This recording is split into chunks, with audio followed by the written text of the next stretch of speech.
دینی باتیں سننے کے لیے مولانا امجد رحمانی آفیشیل چینل کو سبسکرائب کرو۔ بسم اللہ الرحمن الرحیم۔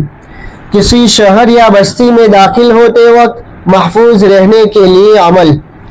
جو شخص کسی بستی یا شہر میں داخل ہوتے وقت اول و آخر 3 مرتبہ درود ابراہیمی اور درمیان میں 11 مرتبہ اس دعا کو پڑھے گا، وہ اس شہر یا بستی میں جب تک رہے گا ہر قسم کی تکلیف سے محفوظ رہے گا۔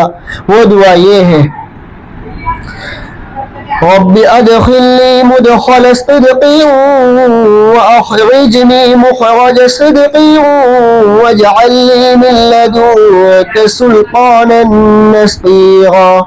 ترجمہ: اے میرے پروردگار، مجھے جہاں لے جائیے اچھی طرح لے جائیے، اور جہاں سے نکالیے اچھی طرح نکالیے، اور مجھے ایسا غلبہ عطا فرمائیے جس کے ساتھ آپ کی مدد شامل حال ہو۔